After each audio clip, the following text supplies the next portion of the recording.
For this lesson I found some beautiful 9-chord turnarounds with 9 chords, and these chords are among my own favorites. You can create this spacy or really G.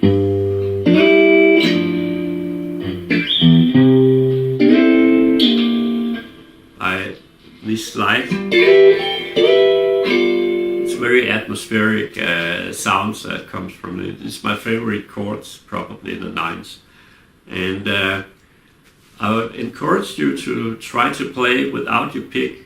Try to play just with your fingers. You can play with a thumb or here. It sounds, in my opinion, quite a lot better to play with the fingers than with the pick.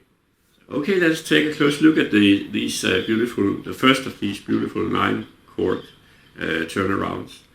And the key is G, you have the root down here, and you have this beautiful 9. It's just these 3 chords with these 3 strings. And you have the first finger down on the 3rd string, and the second finger on the 4th string, and 3rd finger down on the 2nd string here.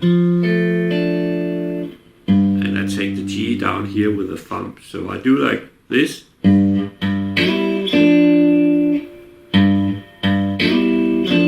Sliding up 2 frets and going back again and hitting the note again with an upstroke.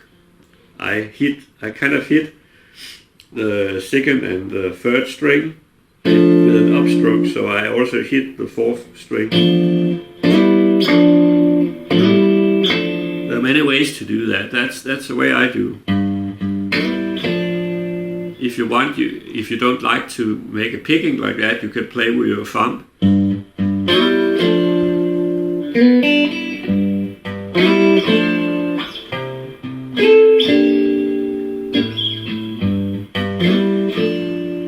Both ways you will get this soft, you can easily hear the difference from a pick. It sounds much better when you play with your fingers. So either you can pick, which is kind of more precise for me, but you can just practice this as well. It sounds soft and really nice when you play with a thumb. Anyway, I'd use the picking technique for this turnaround. Let us take the turnaround.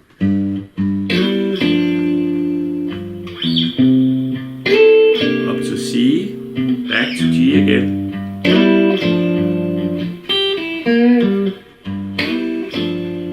The notes I play here is a small lick. I think I have that from Mike Bloomfield.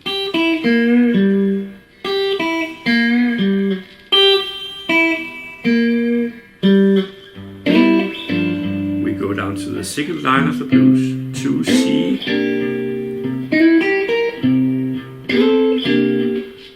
and what I play here is, excuse me,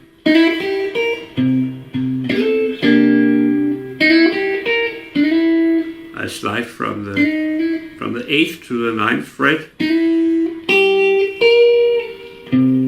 I go back to the G again. This time I have this small line here. At first we can take the G.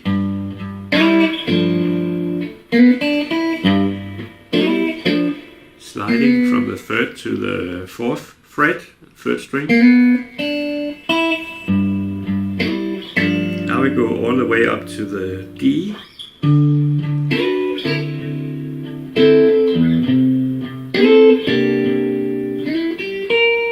Use that again if you want.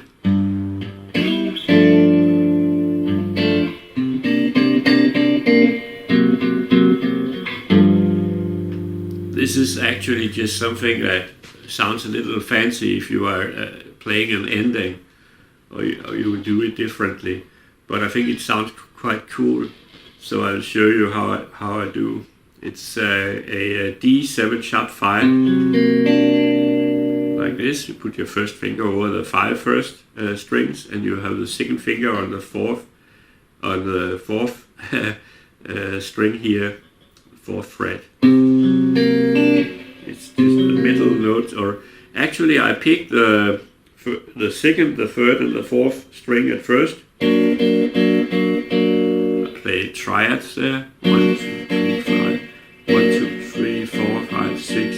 And then I go down to these strings, the 3rd, the 4th, and the 5th. And then I end on this G9. You have the root here, the flat 7 here, and the second here. This is the second that makes it a 9.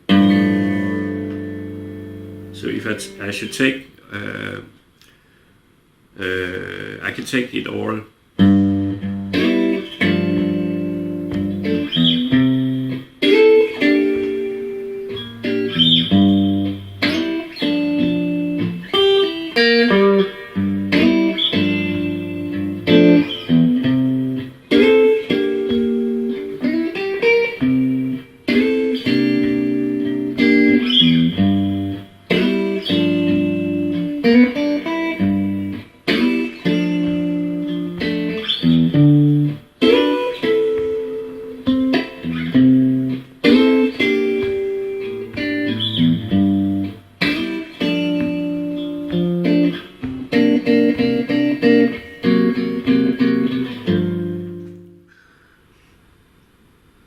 Okay, let's take a close look at the second turnaround. We have this 9 chord here. That's the start chord, G9.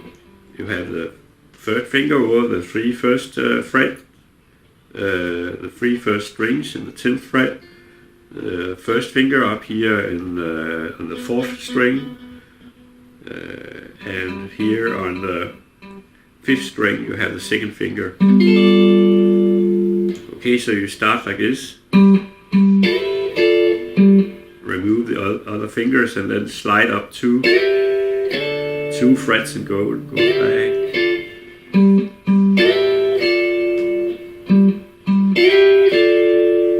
Down to, we already know that one. Back to the,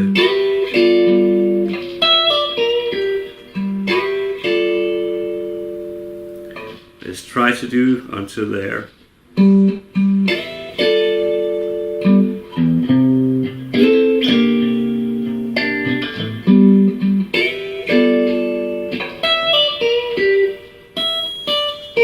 Again, a small line that binds the chords. Go down, move down to the 2nd line of the blues.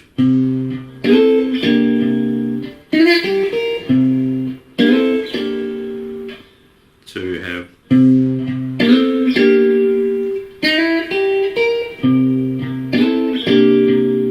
moving back to the key here, up here.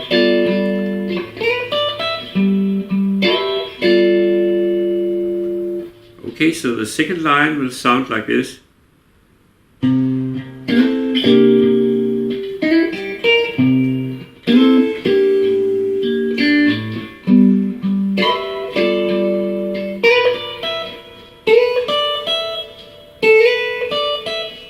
Sometimes I use the, and we take the last line of the blues.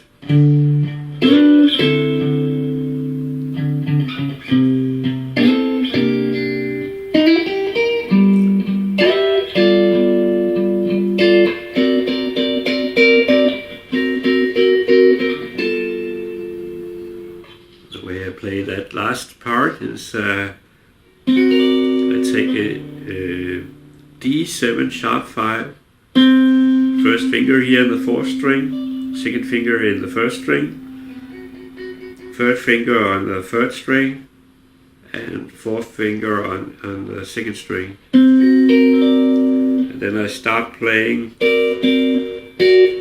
the top notes at first, and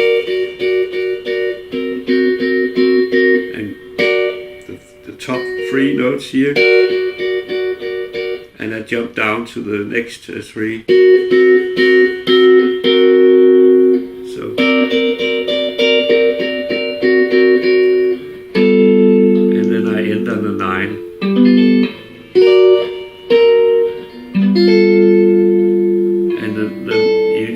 take this note in the 9 just down to here, to this.